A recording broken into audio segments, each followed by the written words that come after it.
Good morning. It's Tuesday, February 10th, 2015. This is Tech Talk Today, episode 130. That sounds all kind of official and stuff. I don't even know why. It's 130 episodes. It's really not that many, I suppose, in the grand scheme of things, since TechSnap just had episode 200. But it feels like a lot. And today, we've got a smattering of news. We're going to start with one that is it's kind of interesting with Google, but we're going to kind of end up at some interesting discussion around privacy, around smart TVs, and also things like the Xbox Connect and stuff like that. So to help me kind of sort through this whole smattering of news, I've brought in a special strike team of commentators, and that's our Mumble Room. Time-appropriate greetings, Mumble Room! Hello. Hello. Hello. Greetings. Good morning. Hey, guys.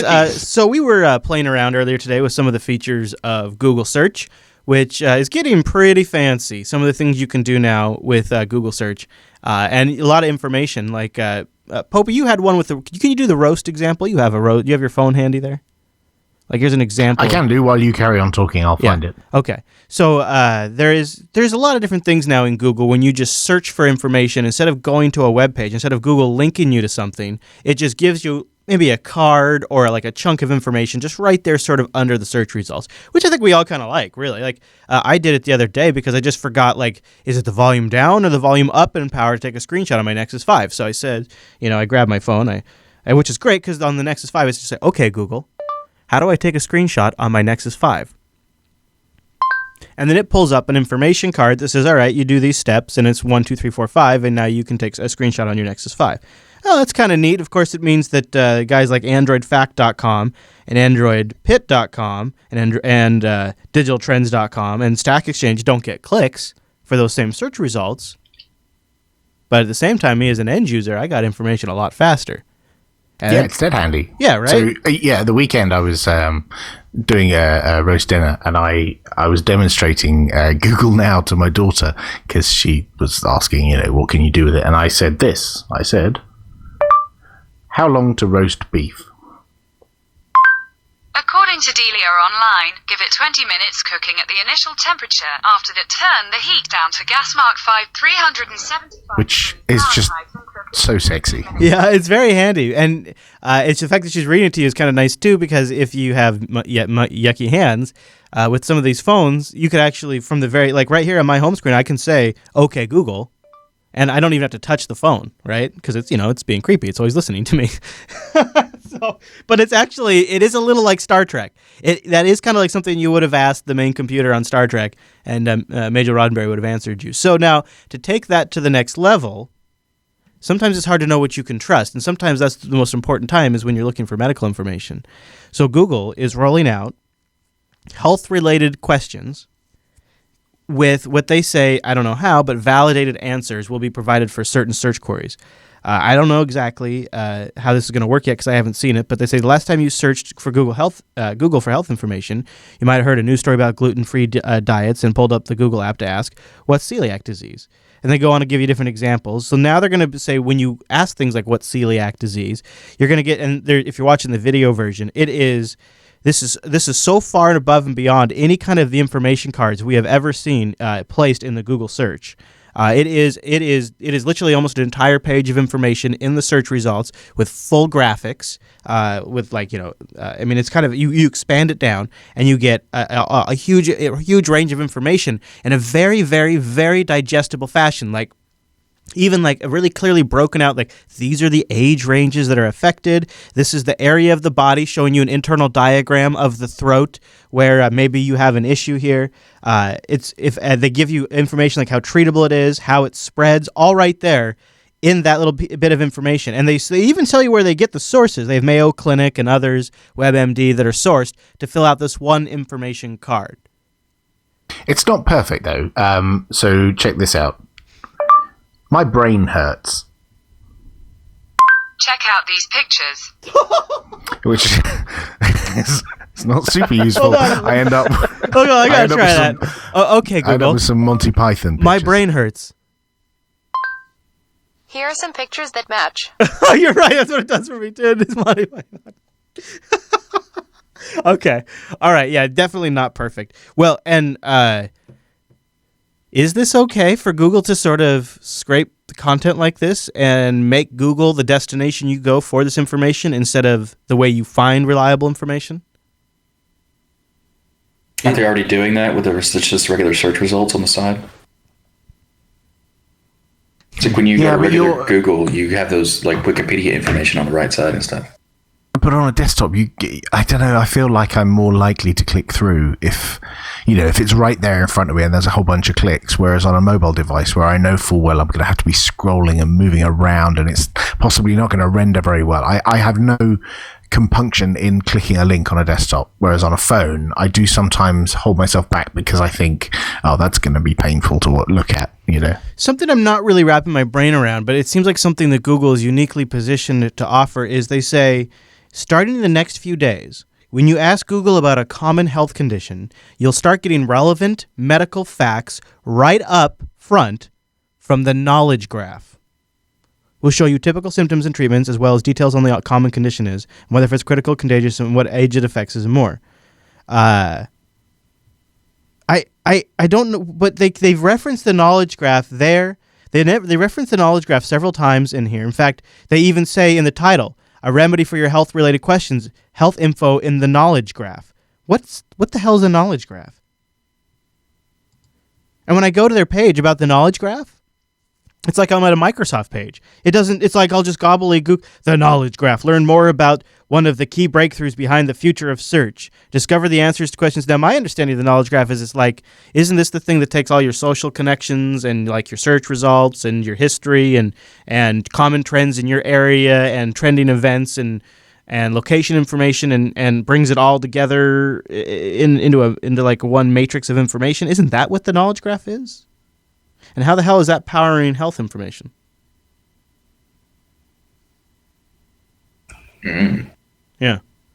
These are just questions I have about it. It seems interesting. So maybe the audience knows more. And if you have any relevant links, you could submit techtalktoday.reddit.com to help us figure this out. I mean, so...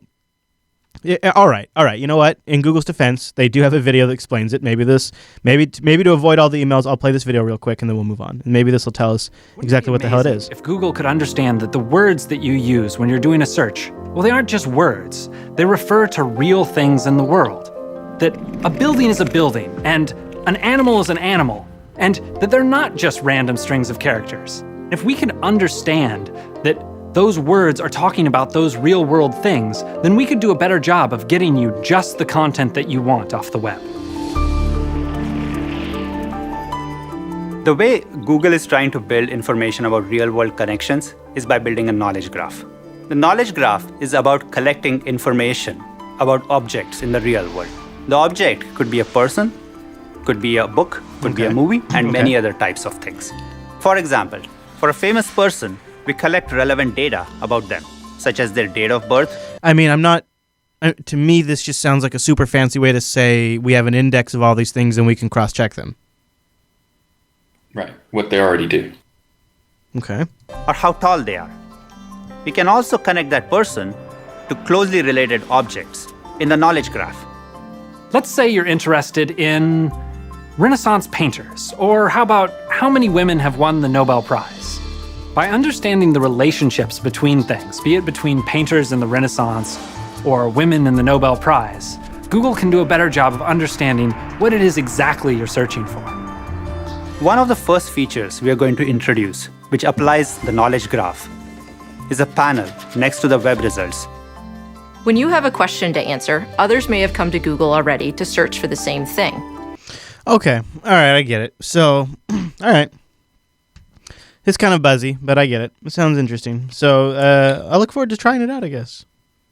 It's a little weird when Google gets more and more into the content, especially since they own YouTube and they have Google Play, and now they're providing results. But at the same time, if they can provide detail and accuracy and direct information, fast information in a way these other sites can't, it's kind of hard to argue with it. I leave it to the audience. You let us know. This is probably huge for Popey. I'm sure he's very excited about this. Apple plans to focus on stability and optimizations for iOS 9, according to an exclusive by Mark Gurman over at 9to5Mac, who has been getting a lot of scoops lately, so that's why I'm actually covering this, is because his track record seems to actually be pretty good. I think people sort of universally agree that more recent iOS updates have been subpar in terms of stability. And especially when you're kind of buying a premium device, you kind of expect premium stability and results. No major issues that I have seen, but I know there are quite a few out there for a lot of people. And it's not surprising. I think Apple's been struggling very hard to keep up with Android. I think Android's just a very fast-moving target, especially when you have a bunch of people that are innovating around the ecosystem at the same time and making stuff that Google never even thought of, and then Google can incorporate very quickly.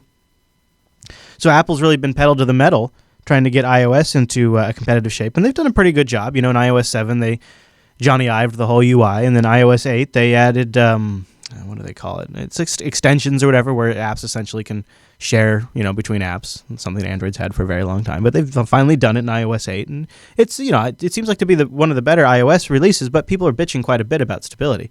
So now Apple says, according to Mark, this is a rumor, that in the next version of iOS, they'll feature stability. Any thoughts? Yay! Yeah. Anybody in here anybody on here use iOS or occasional iOS user?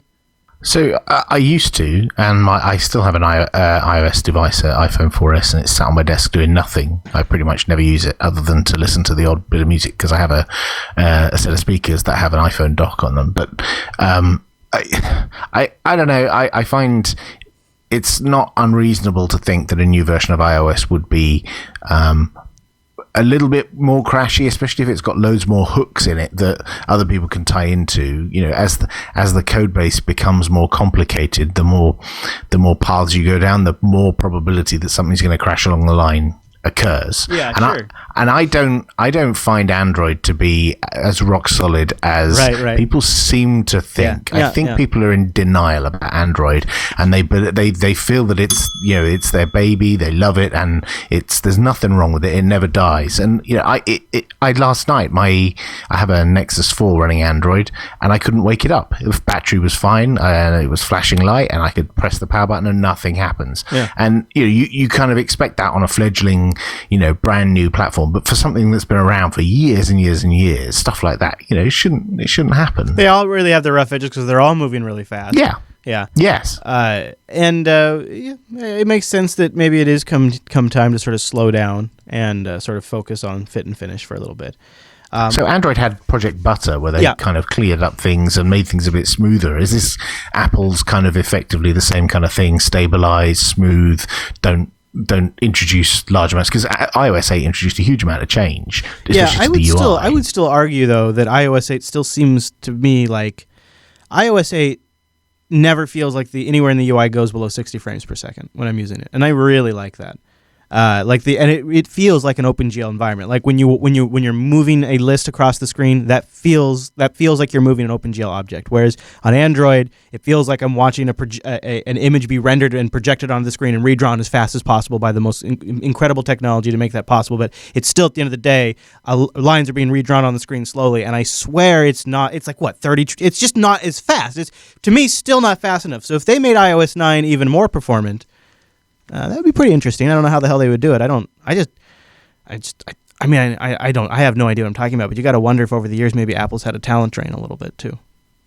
Well, I don't know. Who knows? Well, they got the money for it, so just that's true. Where they're going if they're not there. Ding to that. Speaking of spending a lot of money, we need a new agency dedicated to sniffing out cyber threats wherever they may lurk in the world. The Obama administration is establishing a new agency to combat the deepening threat from cyber attacks, and its mission will be to fuse intelligence from the government when a crisis occurs. And of course, I'm sure this will snap in very nicely with CISPA, which is just around the corner. The agency is modeled after the National Counterterrorism Center, which is just a smashing success. One of the things that I believe the citizens of America are the most proud of is our National Counterterrorism Center. Of course, it was launched in the wake of September 11th, 2001 attacks. And of course, then the criticism was that the government failed to share intelligence information between intelligence agencies. So this new agency will be addressing those criticisms that the private sector and the government just aren't talking enough.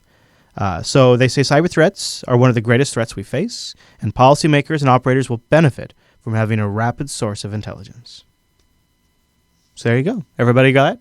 Hey, if you're in the D.C. area, probably opening up some jobs. Probably going to hire a lot of people. and go get some work. Moving on. So you guys hear all this fuss about Samsung updated their privacy policy, and the way it's kind of been spun in the press is essentially Samsung saying, don't have private conversations in front of your smart TV. You've all seen this story by now, right? Everybody seen this? Yeah. Okay. I haven't seen it. All right. Well, that's essentially it. So these new smart TVs from Samsung are voice activated. They don't, and so the thing is, though, is that to do that, like a lot of voice activated things, like the OK Google, we were just saying, OK Google. I hope I got somebody. Or Xbox off. That kind of stuff. It's always constantly listening. And so in the UK privacy policy for its smart TV range, Samsung has a section on the voice recognition where it says, to provide you the voice recognition feature, some commands may be transmitted along with information about your device and device identifiers to third-party services that converts your speech to text or to the extent necessary to provide voice recognition features for you. I think that's pretty obvious, right? It seems pretty reasonable. They can't really do, I guess, all the CPU processing in the TV. They say later on, in addition, Samsung may collect and your device may capture voice commands and associated text so that it can provide you with voice recognition features and evaluate and improve the features. Okay, that's a little squishy on that, but that's not too far. Then the final sentence: please be aware that if your spoken words include personal or other sensitive information, that information will be among the data captured and transmitted to a third party. Through your voice recognition system. In other words, Samsung is suggesting that you don't say private things in front of your TV. They say you may disable voice recognition data collection at any time by visiting the settings menu. However, this may prevent you from using all of the voice recognition features. So this is not surprising, right? Are we really this surprised? Because the press is having a heyday with this over the weekend. Well, not surprisingly, this is kind of expected with smart TVs in general. It's just voice recognition tools. What about the Xbox? Because people are going to do it wrong. What about the Xbox Connect? Well, it's the same type of thing. I mean, typically most people turn it off. Except for in some cases, in some of the Xbox, you can't even turn it off. Well, so some of these devices, it depends, right? So the Amazon Fire TV has this speech recognition capabilities, but as far as I know, I guess this could be, somebody could hack it or it could be changed without my knowledge, but as far as I know, it only listens when you hold down the microphone button on the remote. The Xbox, right? The Xbox Connect, it has an audio processor chip in there. It's listening for the key phrase, okay, or whatever it is, like Google, for example, right? Google is specifically, they have a process in here. They're not listening. I mean, it is technically listening to everything I say, but it's only activating when it hears the phrase, okay, Google. Right, exactly. And this seems like it's listening always and activated always. Yeah, that seems to be the big difference, huh? That it's just recording everything. I think the part that really gets people is the phrase third party. Yeah, you're right. You're right about that. Yeah, good. I'm glad you didn't miss that. You're right. That makes me feel a little creeped out by it. Is that advertisers, right? Advertisers. Well, when I was no, it's the company that does the analysis, right? The speech analysis. Third parties doing the sort of processing of the voice analysis. That makes sense. Party, but then how do you know what they do with your data? Yeah. And they could aggregate and analyze. Yeah, exactly. And they could have entirely different privacy policies, entirely different retention policies. They could be storing it. You have no idea how they're storing it. Yeah. All right. And what's the security level in transit between us and the TV manufacturer and then to the third party? I have a kind of maybe some people in the audience have a Vizio TV that has a Wi-Fi hotspot in it. Have you guys seen this? So we have a Vizio TV, just something, cheap TV we got from Costco here in the studio. And it has a Wi-Fi chip in it to join the Wi-Fi network. But when you open up Wi-Fi Analyzer on your phone, it apparently also is transmitting a joinable Wi-Fi hotspot. And there's nowhere in the settings I can find to turn that off. And not only that, but our Wi-Fi is already incredibly noisy around here. The 2.4 spectrum is just totally jammed. So, that's just the last thing we need is one more thing on another channel that's too busy as it is. So if anybody out there has any ideas for Vizio TVs and how to turn that off, I sure would like to know. And maybe I just have to wire it. Hey, something I didn't get a chance because I've been talking about something kind of special we have going on. I'll mention here in a second, but I wanted to say thank you. We got back up to 440 after the credit cards that declined were dropped off. So thank you, everybody, for getting us back up there. Matt was in here yesterday recording the first episode. I don't know when we're going to have it out of How to Linux, but because we're picky and we're gonna take a look at it and see if we like it and see if there's anything we want to add or change. But we're starting the process right now, and your support over at patreon.com/today is how we're doing that. That's how we're funding this work right now. It's not a sponsored show because we want to really be super hyper focused on just the content. Now, I don't know where this show is going to go down the road. We might launch its own Patreon for it to really focus on the funding needs for that show. Maybe we'll seek out sponsors. But right now, as we experiment, this is something that you allow us to do without having to take that commercial leap first, without having to worry so much about that. And let's just worry about the content. Patreon.com/today. Thank you to 442 of you who support the network. This show is my thank you. But there is another way if you want to grab yourself something. For a limited time, 14 days left, you can grab the new TechSnap 200 logo on the brand new TechSnap t-shirt. Go to teespring.com/TechSnap. We got the t-shirt in white and dark gray, which is a gorgeous gray. I have another shirt in that color, and I love it. And I plug these every time, but I really, really, really, really like the long sleeve shirts. I recommend those quite a bit. Right now, I'm wearing one of our previous t-shirts, which is still a great shirt. This one's actually one of our older ones, and I still love it a lot. Still fits great. And I really love the long sleeve one. So go over to teespring.com/TechSnap. And we also have the ladies' tee over there if you'd like to grab it in white or gray. And we did tip, so now they're guaranteed. We sold 103. We had to have 100, but we'd still love to have some more sold. And 14 days left to do it to get that new logo, which will be rolling out over TechSnap soon. Basically, when I have time to update all the graphics and all that stuff. Teespring.com/TechSnap. On the pre-show, I was asking the Mumble Room if you guys had ever had a Game Genie. The Game Genie for me was like this new world of going back through and like totally dominating the games that once maybe were a challenge to me and just having ultimate victory. Do you guys, anybody here know kind of how it worked? Did it like inject code into like cartridge games or anybody know? Yeah, technically what it did is it takes lines of code and replaces other lines of code. That seems extremely hacky. Like the hackiest thing you can possibly find. And so you had to have these codes and you had to enter them in. So you had to have like a book, right? Like that was like maybe their copy protection system. I don't really remember. And some emulators out there will allow you to re-implement Game Genie style cheat codes. And a lot of times it was like a sleeve that would go over the cartridge-based game. And then you would put that into like the Nintendo or whatever it might be. Game Genie was one brand. There was Game Shark, right? The other brand. Game Genie is the one I use the most with my Nintendo, and I had it for the Nintendo and the Super Nintendo.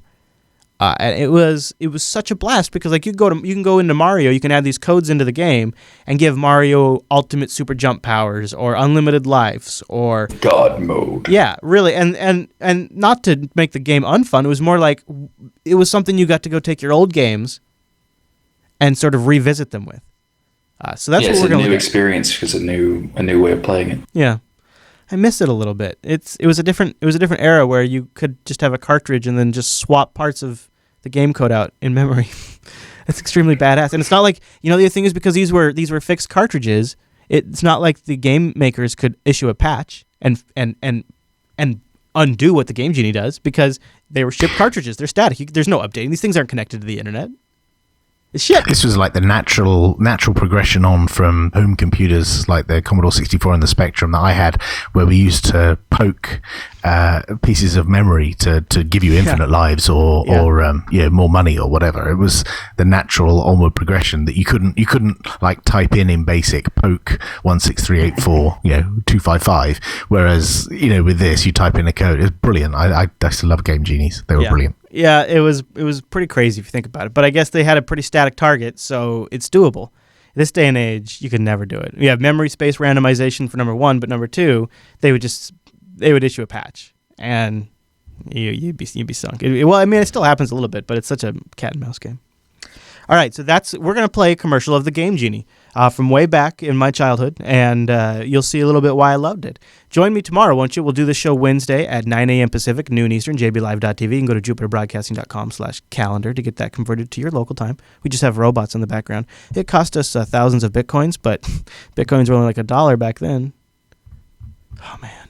Anyways, those robots just sit there waiting to automatically convert the time. So go there, jupiterbroadcasting.com/calendar. Give our robots something to do. jupiterbroadcasting.com/contact. That's where the monkeys are. The monkeys send us your emails. You choose the show from the drop-down box. That activates that batch of monkeys, and then they make sure it gets delivered.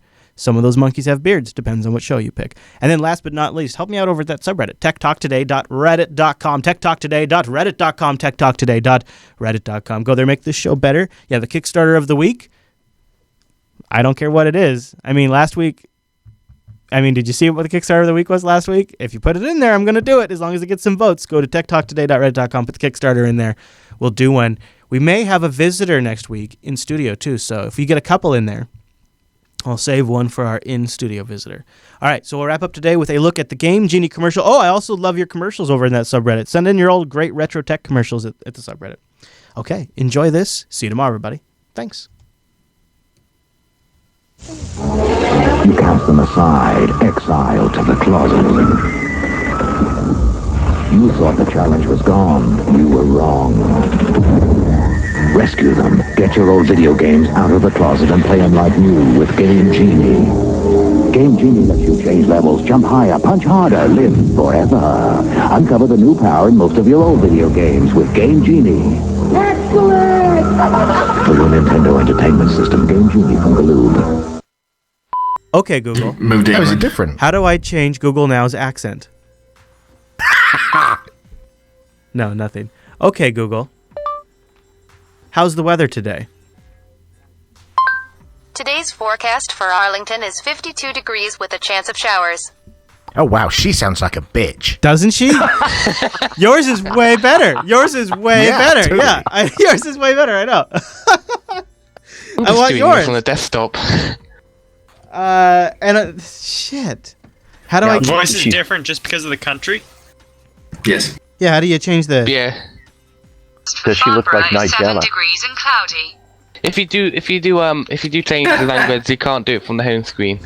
Sorry, not home screen. This all should have been in the show because that was all great. That was all great. I think it's down in Google settings.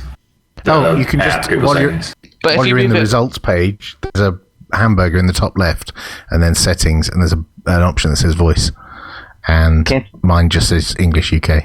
Okay, so can't you just ask it? Oh, you know what else that means then? Properly. You know what else that means? It's gonna also go. It's also gonna give me. Who gives a shit? But it's gonna give me probably. It's not gonna use pounds or miles per hour and all that kind of. But it does. Who cares? It will. It'll use miles per hour. It will still use miles per hour. Oh really? Okay. That's a British. So let's try it. Okay, Google. Oh man. What? Check this out. Check this out. Well, I want to see. Check this out. All right. Okay. What's the weather today? Today's forecast for Farnborough is 7 degrees and cloudy. I change it to English India. So now mine's got an Indian accent. It's brilliant. Okay, Google. How's the weather today? Today's forecast for Arlington is 52 degrees with a chance of showers. Yes. Much nicer. Oh my gosh, that is amazing. That is such a great tip. Everybody should do that. She is so much nicer. What else can I get Google to say? Okay, Google. What's the capital of Washington State? The capital of Washington is Olympia. Oh my God, I love my phone now. Oh, she's kind of hot too. Oh, Rika, are you hearing this? This is great, isn't it? It's all right. What do you mean, all right? This is the best thing ever. This is great.